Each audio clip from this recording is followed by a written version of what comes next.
hello කොහොමද මේක මගේ ෆස් වීඩියෝ එක අද අපි පොඩි රීකැප් එකක් දෙන්න හදන්නේ අද රෝයි ගැන අද රෝයිකේ හොඳ ස්ටේජ්මන්ට් ඇති රෝමර් රේන්ජ් එතකොට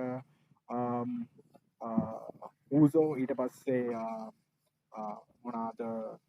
සෝලෝ නිකොල්ල පොඩි බ්ලඩ් ලයින් එක පොඩි ස්ටෝර් ලයින් පට කරන්න ති එක පොඩි ඉන්ට්‍රස්ටිං ස්ටෝර් ලයින්න ඒක හිද රෝයකේ පොඩි මේ දවසර පොඩි ඉන්ට්‍රස්ටිං ස්ටෝරිස්ටියක් කන ඉට අමතරව පෝල් හේමන් ඉට අමතරව පෝල් හෙමන් සමඟ ඔබා බ්‍රෝන් බේක එකතු වෙලා තව ස්ටෝර් ලයින් එකන ඒකත් සුපිරි ස්ටෝර් ලයින් අද සුපිරි ස්ටේජ්මන්ට් දෙයක් තිබ්බා ඊට අමතරව හොඳ රේමිස් ටීරියෝ ජෙට් කේබල් එක හොඳ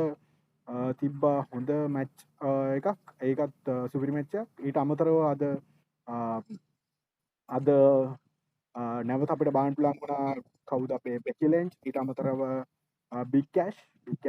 බලන්න පුළුවන් වුණා බිග් කෑෂ්ගේ නැවත ආගමනයෙන් පස්සේ මං හිතන්නේ පොඩි පොඩියට ඇල්ලනවා මං හිතන්නේ හොඳ ස්ටෝරි ලයින් එක බලාගන්න පුළුවන් ඉස්සරහට අපි බලමු මං හිතන්නේ හොඳ රෝ එපිසෝඩ්යක් කාලෙකට පස්සේ මොකද මේ දවස්වල WWE එකේ රෝ එකේ ස්මැක්ඩවුන් එකේ දෙකේම පොඩි viewership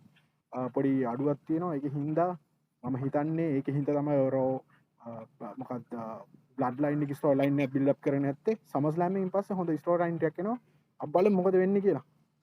thank you